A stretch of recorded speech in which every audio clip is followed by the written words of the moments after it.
Assalamualaikum warahmatullahi wabarakatuh.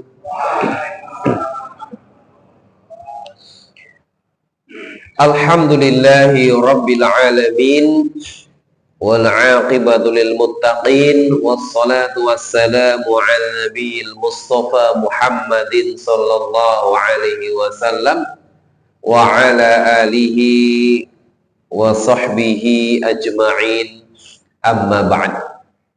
Jamaah kajian ba'dal maghrib yang semoga Allah menjaga dan merahmati kita semua terus. Alhamdulillah, kembali kita dimudahkan Allah subhanahu wa ta'ala untuk bersama-sama menguatkan iman kita insyaallah melalui wasilah majlisul dzikri, karena memang majlis dzikir ini termasuk salah satu wasilah untuk menjaga hati kita agar tidak lalai dari Allah subhanahu wa ta'ala.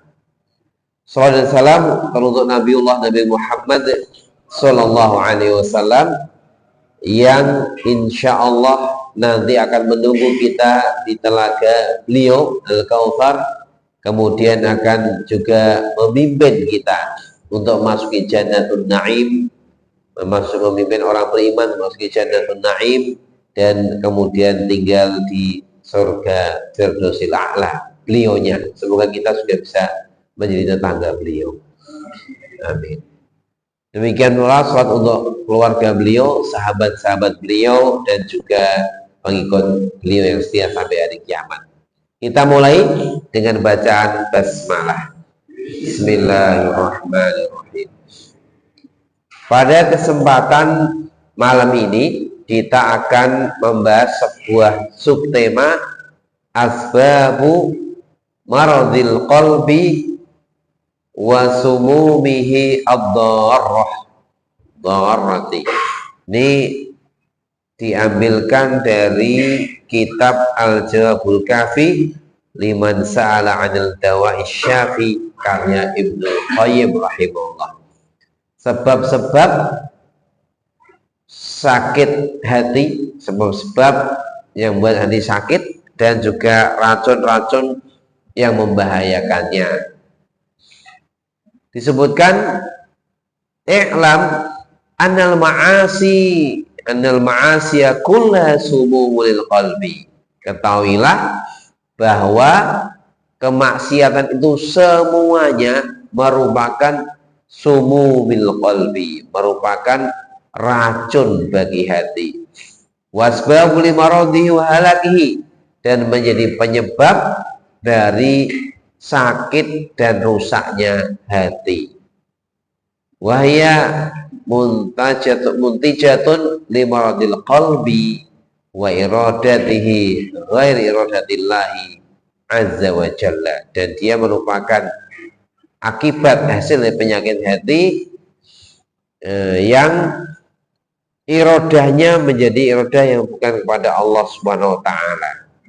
Dan bahayanya maksiat bagi hati sebagaimana bahayanya racun bagi badan.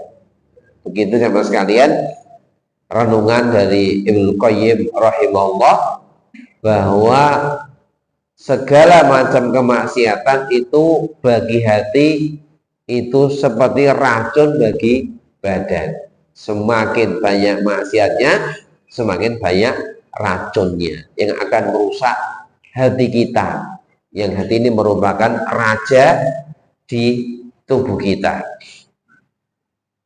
Seorang ulama zaman tabi'in yang sangat terkenal, beliau bernama Abdullah bin Mubarak rahimahullah.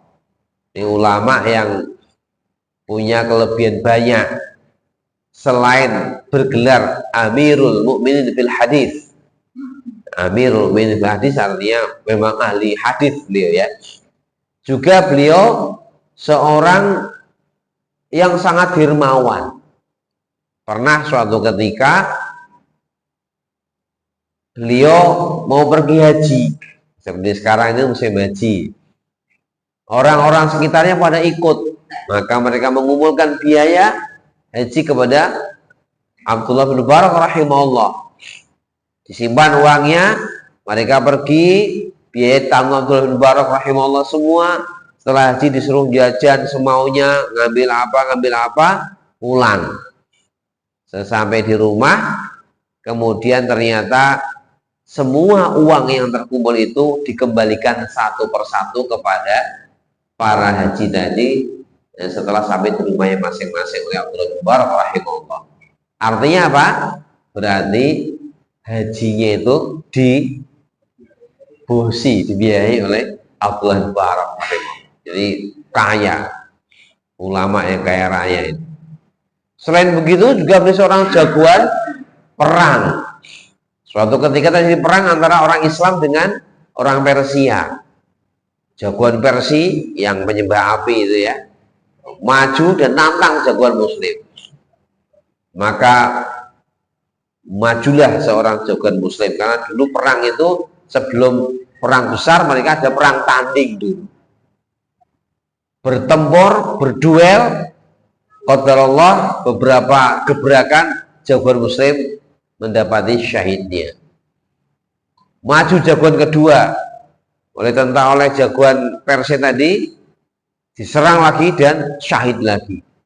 Begitu terulang sampai 3, 4, 5, 6, 7 jagoan Muslim semuanya tewas di tangan satu orang jagoan Persia. Merasa semakin pongah jagoan ini, mana yang mau cari surga katanya maju, nah gitu ya, di sambil menghina gitu.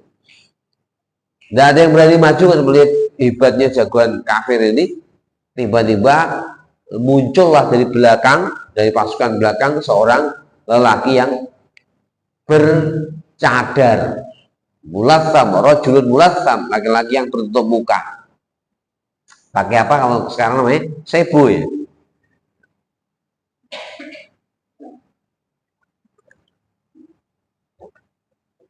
Kemudian beliau laki-laki ini duel dengan jagoan Persia tadi. Beberapa gebrakan jagoan Persianya tewas.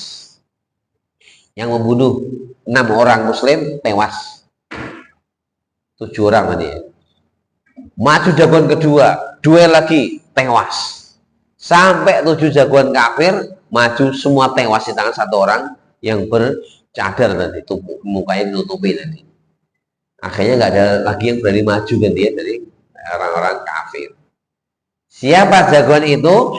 Setelah Abdullah bin Mubarak wafat rahimahullah, barulah ketahuan jagoan itu adalah Abdullah bin Mubarak. Kenapa ketahuan? Karena sebelum beliau maju, beliau menggandeng seorang sahabatnya, diberitahu nanti kalau saya meninggal, saya mau perang ke sana, saya mau lawan jagoan, kalau saya meninggal wasiat lah.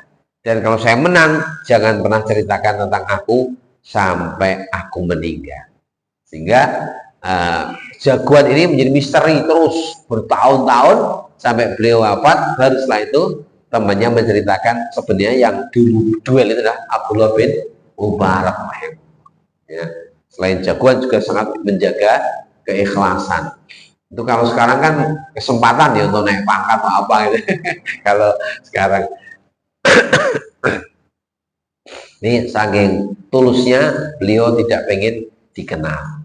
Tetapi orang yang tulus dan tidak pengen dikenal malah jadinya terkenal. Sampai sekarang ceritanya menjadi contoh keikhlasan dan perjuangan. Nah, beliau Abdullah bin Mubarak rahimahullah berkata,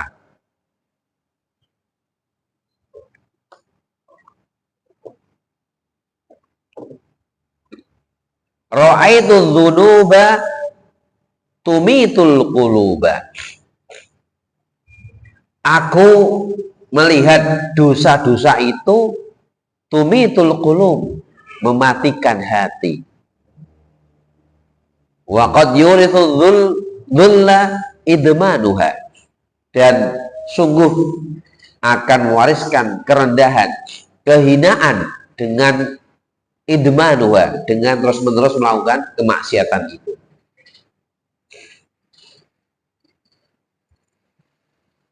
Watruk adz-dzunub watruk dzunuba hayatal qulub, tinggalkanlah dosa hayatul qulub, hatimu akan hidup. Wa khairu nafsika isyanuha, dan sebaik-baik bagi jiwamu adalah melawan dosa-dosa itu. Ini nasihat seorang ulama yang melihat bahwa dosa-dosa itu akan mematikan hati. Artinya hati menjadi tidak lagi hidup, ya, jadi pekat dengan kebaikan-kebaikan. Semakin banyak dosa, semakin dia menjadi orang yang hatinya mati dari radar kebaikan. Dia akhirnya hatinya hanya menjadi tempat melampiaskan hawa nafsunya. Tuhannya bukan lagi Allah, tapi adalah hawa nafsu. Maka kalau sudah seperti ini, ya kita lihat orang-orang yang tidak punya peri kemanusiaan kayak Netanyahu, ya, itu kenapa? Hatinya mati dia, sudah nggak punya peri kemanusiaan. Apalagi doktrin-doktrin keagamaan mereka juga begitu ya, membunuh selain Yahudi itu tidak berdosa kata mereka. Jadi kematian hati dan akan menjadi kerendahan. Ya. Sekarang ini kita melihat misalnya Fir'aun, dulu kan raja di Mesir itu sangat dipuja-puja oleh rakyatnya mungkin waktu itu, tetapi dia telah berbuat dosa yang besar, maksiat yang besar, menantang Allah, bahkan sampai mengatakan ana rabbukumul a'la. Nah, sampai hari ini bagi orang beriman, Fir'aun menjadi contoh keburukan. Ini zulla, rendah, hina dia oleh manusia, terutama di depan orang-orang beriman, jadi rendah karena dia kebanyakan maksiat itu. Maka kalau ingin hati hidup, tinggalkanlah dosa dan kau harus menjaga diri dari dosa-dosa tersebut. Nah, jamaah sekalian, itu nasihat dari Abdullah bin Mubarak rahimahullah agar kita meninggalkan dosa-dosa. Nah, kalau sebagai hamba Allah, sebagai yang lemah, manusia memang juga mahalul khata' wa nisyan, ya paling tidak juga memperbanyak istighfar dan taubat. Nah, Ibnu Qayyim juga rahimahullah berkata bahwa kurang lebih ya, jala'ul qalbi, jala itu apa? Bukan nama burung ya. Pakai hamzah, jala'u al-qalbi, al-qulub. Jala itu kejernihan hati atau si bersinarnya hati itu apa? Bil istighfari wa dzikri, kata beliau. Kalau hatimu ingin bersinar, lazimi dua amal. Apa itu? Al istighfar. Ini untuk menghapus dosa-dosa, untuk menghilangkan noda-noda dosa dari hati kita. Wa dzikr, dan berzikir pada Allah yang akan menghidupkan hati, karena memang inna dzikra lil qalbi kal ma'i lis samaki. Dan sungguhnya zikir itu bagi hati itu seperti ikan bagi seperti air bagi ikan. Maka selama airnya ada, ikannya insya Allah hidup. Begitu pula selama kita ahli zikir, maka hati kita akan hidup. Tapi kalau sudah gak ada zikir, hati kita akan rusak atau mati. Maka perusak hati juga sebaliknya. Apa itu? Adzunubu wal ghaflah. Kata beliau juga bahwa perusak hati, penggelap hati itu dua. Adzunub, banyaknya dosa-dosa yang dilakukan oleh seorang hamba. Wal ghaflah, lalai dari Allah, lalai dari hari akhir, lalai dari alam barzah, lalai dari masa depannya nanti di akhirat. Maka orang yang kena dosa dan lalai ini, dia akan menjadi hamba-hamba hawa nafsunya, menjadi budak-budak syaitan. Nah, ini jamaah sekalian, maka betul-betul kita perlu mewaspadai hal ini agar kita berusaha untuk waspada dengan kemaksiatan. Walil ma'asi minal atharil mudarrah bil qalbi wal badani fid dunya wal akhirati ma la ya'lamu illallah azza wa jalla. Sesungguhnya kemaksiatan itu memiliki asar, memiliki bekas-bekas yang membahayakan bagi hati dan bagi badan di dunia dan di akhirat, yang tidak ada yang tahu kecuali Allah azza wa jalla. Walaysa fid dunya wal akhirati syarrun wada'un illa wasababuhu adz-dzunubu wal ma'asi. Tidaklah di dunia ini dan akhirat ada keburukan, penyakit, kecuali sebabnya adalah dosa dan kemaksiatan. Ibnu Qayyim rahimahullah berkata yang ringkasannya begini. Apa yang menjadikan Nabi Adam dikeluarkan dari jannah yang penuh kenikmatan menuju negeri yang penuh dengan berbagai kesulitan dan musibah? Nabi Adam sudah di surga, sudah enak sekali ya, sudah enak sekali, tinggal makan, tinggal minum, bersenang-senang. Kemudian akhirnya beliau harus diturunkan ke bumi. Apa sebabnya? Adz-dzunub wal ma'asi, gara-gara dosa yang dilakukan Nabi Adam bersama istrinya itu. Akhirnya beliau menuju darul bala, negeri ujian, yaitu dunia ini. Maka dalam riwayat Nabi Adam itu nyesel banget, nangisnya bertahun-tahun karena dikeluarkan dari surga menuju dunia. Nah, maka kita sebagai anak cucunya harus sering ingat itu, bahwa dunia ini ternyata darul yang nggak enak bagi Nabi Adam. Beliau ingin segera kembali ke surga. Maka kita harus juga punya himmah, punya kemauan untuk kembali ke negeri Mbah Adam, yaitu di Jannatun Na'im. Jangan sampai menikmati dunia terus kelupaan, asik di dunia, nggak persiapan perjalanan bekalnya menuju akhirat. Nah, ini banyak terjadi.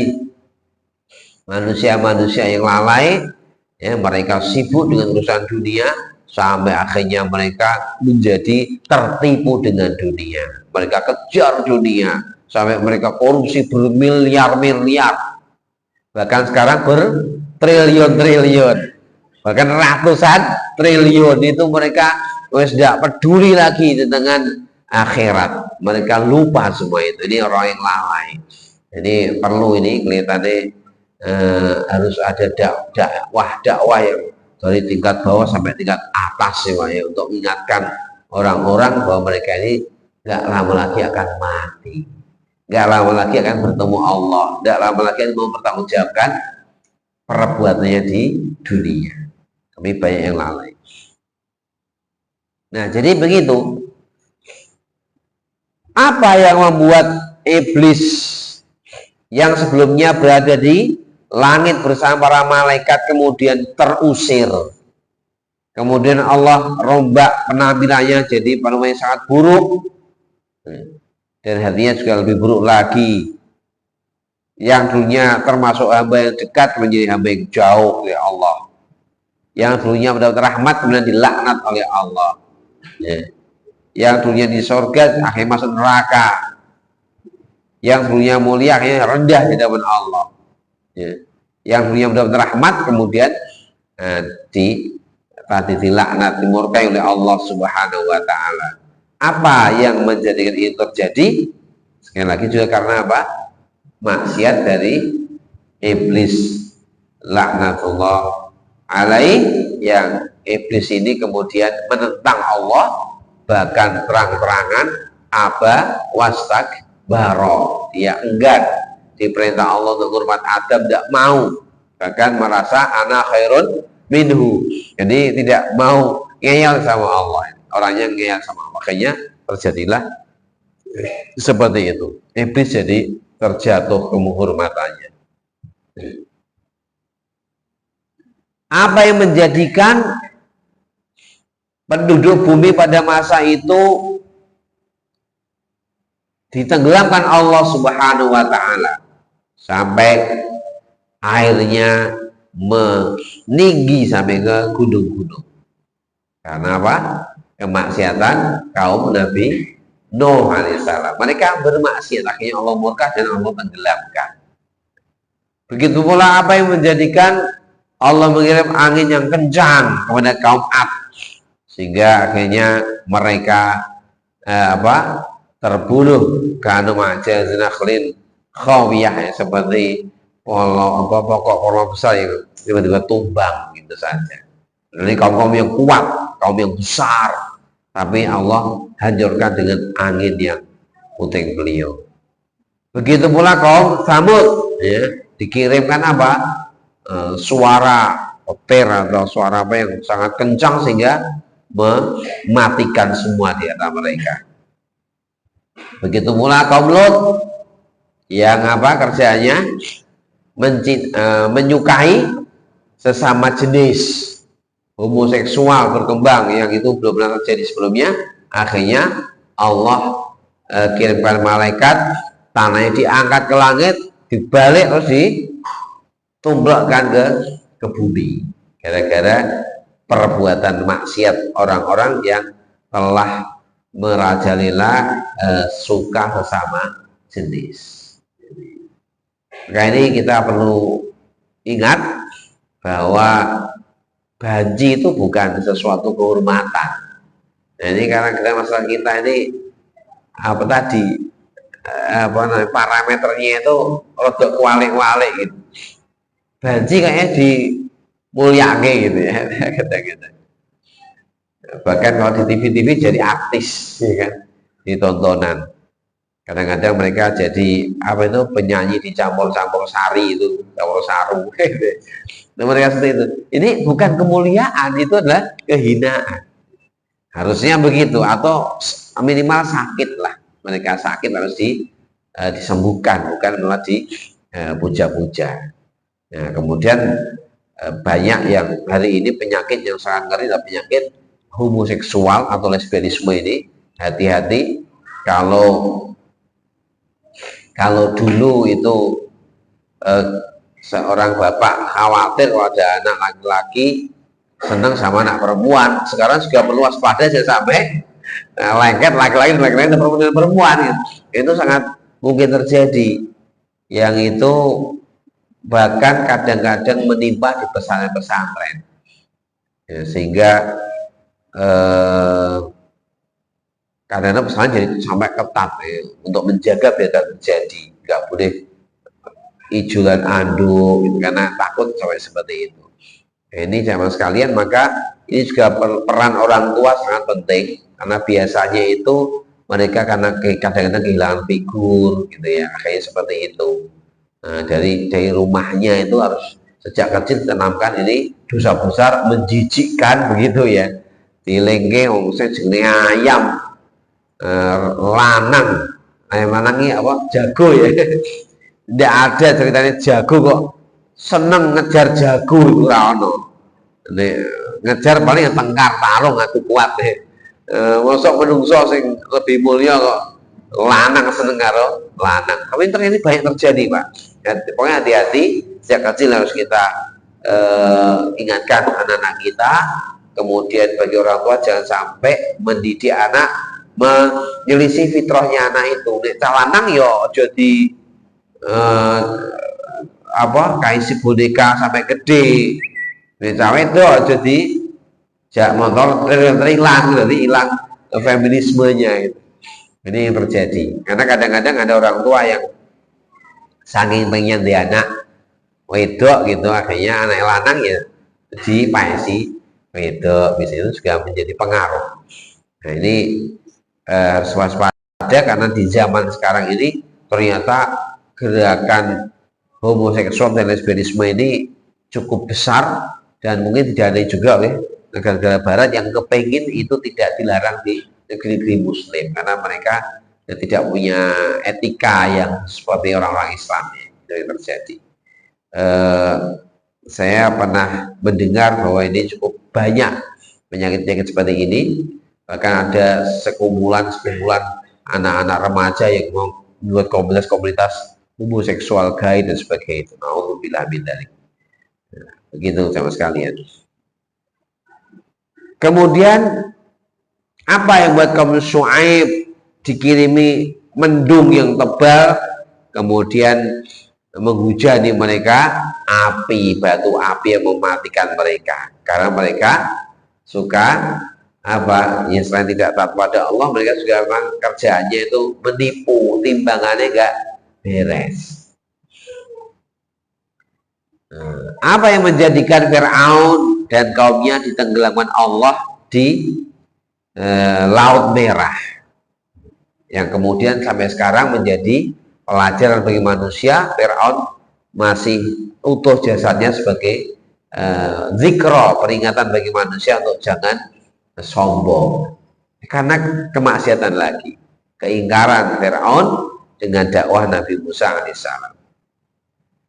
Apa yang menjadikan Korun yang kaya raya itu tiba-tiba kemudian ditenggelamkan oleh Allah dengan hartanya dan keluarganya juga hilang semua, ambles ke bumi karena kesombongan Korun juga, yang akhirnya sekarang ini kalau ada harta di bawah tanah disebut harta karun, Korun. Yang disik Korun tanah apa hartanya tenggelam, ini hartanya Korun. Ya meskipun tidak boleh karun, cuma sekedar istilah. Ya kemudian seterusnya ya, jadi Bani Israel dulu pernah di apa itu dijajah oleh Nebukadnezar sampai itu ya. Kenapa? Karena Israel juga memang ini apa, dablek sama Allah ya. Mereka suka bunuh para nabi, merobak-robak wahyu gitu kan. Akhirnya Allah biarkan mereka seperti itu. Dan sekarang mereka kembali jumawa ya, mereka bisa membantai ribuan umat Islam ya, mereka sombong kembali. Saya yakin nanti pada masanya akan Allah hinakan kembali mereka dengan cara yang Allah kehendaki. Ya, jadi berbagai macam azab, berbagai macam musibah itu sebabnya adalah maksiat. Ya, maksiat. Ya kalau itu menimpa satu kaum, baik itu sak kabupaten, sak provinsi, sak nasional, itu ya harusnya kita sadar ini mesti peringatan. Kalau nggak ada berarti peringatan. Ya, jadi begitu kalau ada musibah-musibah seperti itu. Maka dulu ketika zaman Khalifah Umar kalau salah itu, kalau jadi gempa, maka beliau langsung minta ke penduduk istighfar, taubat. Kalau gempa lagi, saya akan pergi dari Madinah, ini berarti kan suka maksiat gitu. Jadi begitu deteksinya orang dulu itu ada musibah itu, ini berarti karena ada maksiat gitu. Ya, bukan kayak orang sekarang yang seakan-akan itu hanya peristiwa alam gitu kan. Kadang-kadang malah nambah dosa, nambah sajid gitu. Sing seorang ngamuk misalnya, itu kan kesalahan-kesalahan dalam berpikir yang terjadi pada umat sekarang ini. Ya, itulah asal dzunub. Yang pertama adalah munculnya banyak musibah. Kemudian pengaruh dosa lainnya, musuh akan berani kepada kaum itu. Kalau kaum misalnya bangsa lah ya, bangsa itu ahli maksiat, nanti musuh tidak akan takut kepada bangsa itu, menghilangkan. Nah kalau orang beriman ahli maksiat, musuh nggak akan takut. Dan kebanyakan peristiwa-peristiwa jatuhnya umat Islam itu karena umat Islam kemudian tenggelam dalam kemaksiatan dan berfoya-foya. Akhirnya musuh menyerang kaum muslim.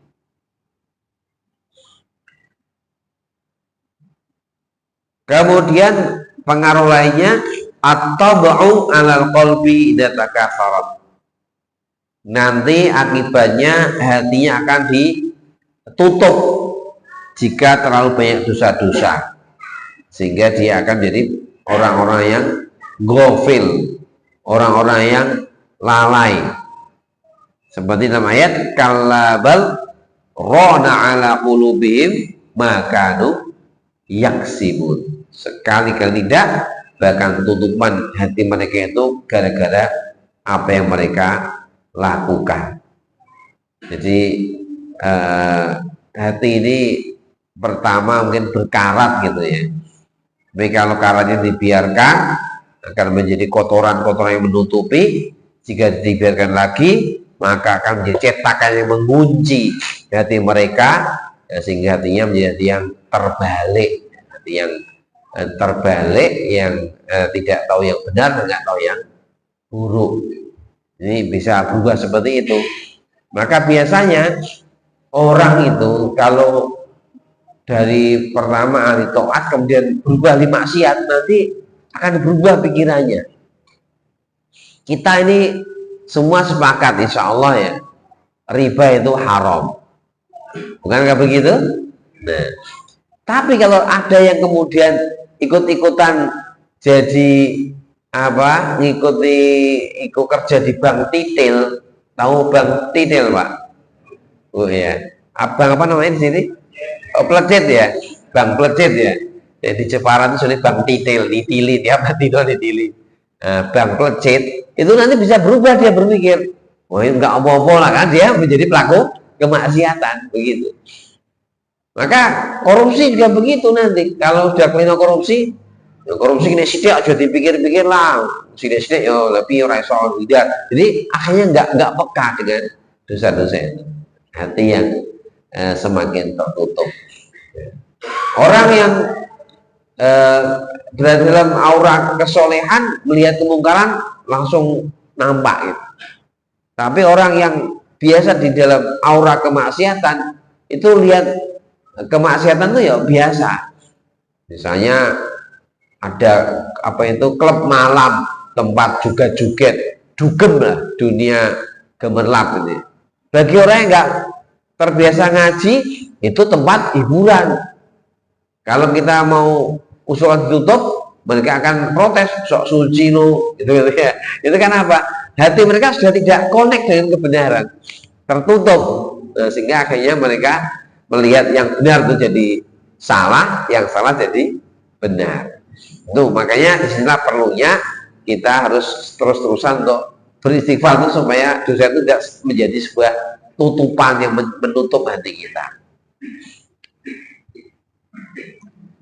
Ya. Nah ini juga tambahan akibat dosa juga apa? Ayan salikha minal qalbi istiqbahiha fatasirul adatan. Akan lepaslah dari hati itu rasa memperburuk dosa itu, dianggap buruk sudah hilang lagi, sehingga dianggap sebagai sebuah adat kebiasaan. Nah, itu ya, itu juga efek berbuat dosa itu nanti akan menjadi sebuah kebiasaan. Seorang ahli ngaji ikhwan gitu kan, tidak biasa berdoa dengan perempuan atau sebaliknya selain mahramnya. Tapi kalau itu nanti terbiasa, jadinya lama-lama yo biasa gitu. Biasa kayak orang-orang yang kerja di pabrik itu kadang-kadang kalau nggak suka ngaji ya itu wis biasa itu berduaan, boncengan itu kalau saya nonton itu kalau nggak hati-hati, karena itu pengalaman saya dulu, nggak tahu kalau sekarang kita ya rapido atau mungkin waktu saya dulu belum ke pondok kan saya pernah kerja di pabrik itu Pak, waktu saya SMA itu nganggur kerja gitu sudah mojok loro-loro lalu itu ada apa sedikit ya sembuh kencang-kencang apa itu jadi biasa karena memang sudah seperti itu lingkungannya gitu. Tapi ketika saya pun merasa itu nggak apa-apa karena ya wis nguliku ning pabrik. Baru setelah saya ke pondok, baru karena saya dicelup dengan suasana lain, baru terasa, oh nggak bagus ya masuk berduaan, boncengan, ramah-ram, berapi itu kan setelah lingkungannya baik. Tapi ketika lingkungannya belum baik, ya dianggap biasa.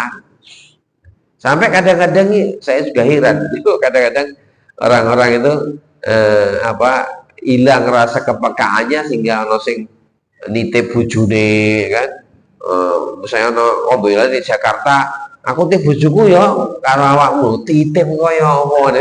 Itu kan hilang kepekaannya karena ini ya, karena terlalu sering berbuat maksiat dan dosa itu. Kepekaan dan dosa itu hilang. Anal ma'asiyah tazra'u amsalaha wa yuwallidu ba'duha ba'dan. Maksiat itu akan menumbuhkan kemaksiatan berikutnya. Jadi kemaksiatan ini kalau nggak dihentikan dan tobati, nanti akan menghasilkan kemaksiatan berikutnya. Ya, biasanya begitu. Maka dulu kami ketika di pesantren itu, Ustadz tuh angger ono santri kok kecekel maksiat itu ditakoni, kamu mau sholat nggak? Kamu ini nggak? Ini ketawa jadi maksiat itu oke, cuma ketawa itu satu. Biasanya begitu. Nanti orang yang malas zikir, dia malas sholat, dia nyuri, dia setelah nyuri apa? Bohong. Setelah itu apalagi terus berkelindan, bertambah. Kemaksiatan akan melahirkan kemaksiatan berikutnya apabila orang itu tidak bertobat kepada Allah Subhanahu wa taala. Ini bahaya maksiat, itu akan menghasilkan kemaksiatan berikutnya. Kemudian efek dosa itu apa? Zulmatun yajidua fi qalbihi yahussu biya kam yuhissu bi zulmatil laili. Akan ada kegelapan di hatinya. Dia akan merasakan hatinya gelap, tidak enak, tidak tenang. Makanya orang-orang yang ahli taat itu dia akan merasakan kenyamanan, meskipun mungkin hidupnya tidak berkecukupan. Ini pernah terjadi ketika seorang putra bupati atau gubernur ya, Ibrahim bin Adham rahimahullah, zaman tabi'in, beliau atau masa-masa tabi'in, beliau waktu itu jadi putra penguasa, tapi beliau merasakan ada kegelapan hatinya, nggak memiliki ketenangan jiwa.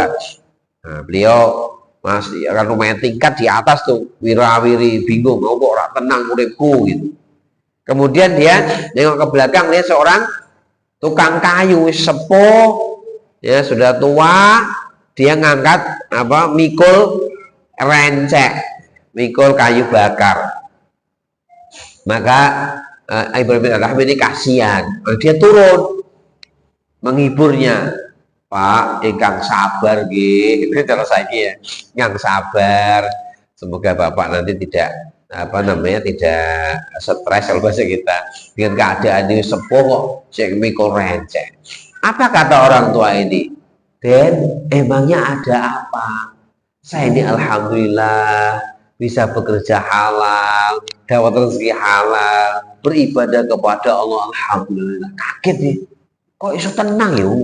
Wong tua miskin kok iso tenang hati ini, lah miskin malah pusing gitu. Maka dia akhirnya bingung, kok iso begitu. Akhirnya beliau kemudian lari dari istananya, mencari ketenangan, beribadah kepada Allah, menyamar jadi orang biasa, bekerja di sebuah kebun, sampai akhirnya beliau terkenal sebagai seorang zuhud yang dikenal dengan Ibrahim bin Adham. Nah, gitu ya. Jadi dari sini ketenangan itu ketika tidak bermaksiat pada Allah, dan kegelapan hati itu ketika bermaksiat pada Allah. Maka sering kita dengar orang-orang yang kembali kepada Islam itu rata-rata mereka waktu berislam apa hatinya hampa, ya. Di tengah kekayaannya ada kehampaan. Dulu ada orang terkaya wanita, namanya siapa itu? Christine Onassis. Ingat Pak? Itu zaman kapan itu ya? Zaman dulu Christine Onassis yang punya warisan kapal pesiar, punya pulau, sugih belegedu, tapi dia tidak merasakan kebahagiaan. Dia bingung mencari kebahagiaan. Dia ke Amerika, ke Belanda, dia mencari suami-suami, cerai lagi, sampai akhirnya ke Rusia, dapat suami yang di Rusia itu karena komunis ya kudu ngerasa rekoso bareng, nyuci sendiri, masak sendiri, memang orang terkaya itu. Dia mencari kebahagiaan nggak dapat, ya karena kebahagiaan itu bukan di keadaan, tapi di hati yang bersih, maksiat yang diisi dengan keimanan pada Allah Subhanahu wa Ta'ala. Maka kalau mencari bahagia ya jaga dalam keimanan kepada Allah Ta'ala. Sehingga para ulama-ulama yang mendapat musibah ditangkap apa itu pada zaman dulu mengatakan, kalau para raja itu tahu yang kami miliki jiwa kami dan dengan ketenangan kemerdekaan hati ini, mereka akan berusaha mencari dan merampasnya dari kami kalau bisa. Saking karena mereka para ulama ilmu ini mendapatkan keterangan jiwa, rohatul qulub. Ya, dan ini penting sekali untuk juga menyehatkan tubuh kita, karena tubuh yang kalau dulu ada pepatah, dalam tubuh yang sehat terdapat jiwa yang sehat gitu ya, atau kembali ya, dulu gitu kan, mensana incorpore sano Pak ya, dalam tubuh yang sehat terdapat jiwa yang sehat. Nah, ini kewalik, yang benar dalam jiwa yang sehat terdapat tubuh yang kuat. Mengapa ada orang darah tinggi, apalagi dan macam-macam ya, saya lupa apa, darah tinggi, kolesterol, macam-macam itu ya karena pikirannya nggak tenang, akhirnya mempengaruhi metabolisme tubuh begitu. Jadi kalau pengen sehat, sehatkan dulu pikirannya. Kemarin di pondok ada seorang apa ya, ahli holistik atau apa itu, beliau menasihatkan 3 cara meraih kesehatan. Pertama, tenangkan hati. Ya, tenangkan hati dengan iman, dengan qanaah, dengan zuhud, sehingga orang kemerungsung lah. Yang kedua, pola makan. Baru pola makan ini sehat. Makanya ya nek wis umur kayak saya seket tahun udah ya ojo tiap dina mangan es teh. Masane minum air putih anget bukan es teh. Misalnya gitu. Yang ketiga adalah gerak yang cukup. Sudah itu cara sehat. Antara yang paling utama adalah tenangkan hati dengan iman, ibadah, insya Allah. Nah, Ibnu Abbas radhiyallahu anhu pernah berkata, Ibnu Abbas ini ulama juga ya, ulama sahabat.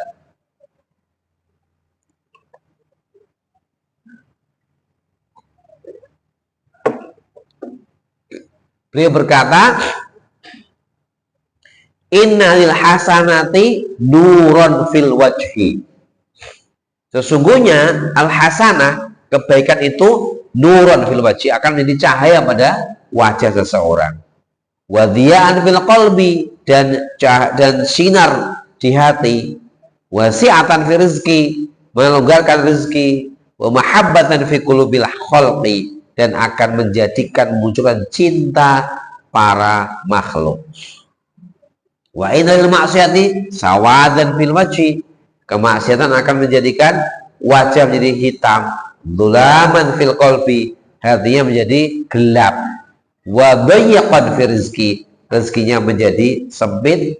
Wa bughdatan fi qulubil khalqi, dan akan dibenci oleh makhluk.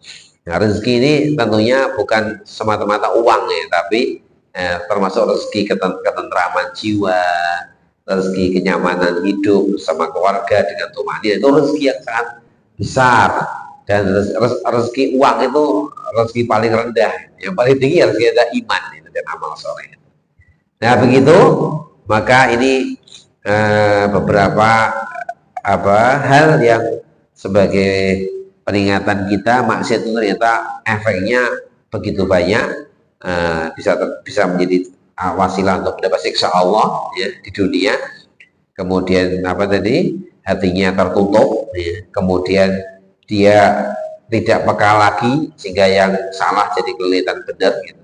Dan sebaliknya, kemudian kemaksiatan kalau nggak dihentikan akan menimbulkan kemaksiatan lainnya, dan juga akan menggelapkan hati, menggelapkan wajah, menyempitkan rezeki. Tentang rezeki ini ada sebuah dan juga musibah tadi, sebuah cerita seorang sahabat itu lupa bermaksiat. Jadi beliau jalan gitu, kemudian ada akhwat yang menarik mata dan hatinya. Akhirnya dia pentelengi, dia lihat, terpukau dengan kecantikannya. Akhirnya setelah itu langsung Allah ingatkan, Dia jalan sambil meleng gitu ya, enggak lihat jalan, lihat akhwat tadi langsung ketutuk kayu batuknya, ya berdarah. Ketemu Nabi, kenapa batukmu luka? Karena tadi habis bermaksiat. Karena kalau orang-orang yang beriman itu masih segera diingatkan oleh Allah Ta'ala. Karena seperti itu. Baik, itu jamaah sekalian, nanti kita lanjutkan kembali dengan beberapa efek maksiat lagi yang masih beberapa poin yang disebutkan oleh Ibnu Qayyim dalam ringkasan oleh penulis buku ini. Lalu nanti kita baru masuk ke beberapa racun-racun bahaya, yaitu yang merusak hati, itu ada fudulul kalam, fudul ya, berlebih-lebihan dalam bicara, dalam makan, dalam tidur dan sebagainya. Nanti kita bahas di pertemuan mendatang insya Allah. Begitu. Sebelum saya tutup, mungkin ada yang mau bertanya, silakan kalau ada. Kalau nggak ada, kita tutup.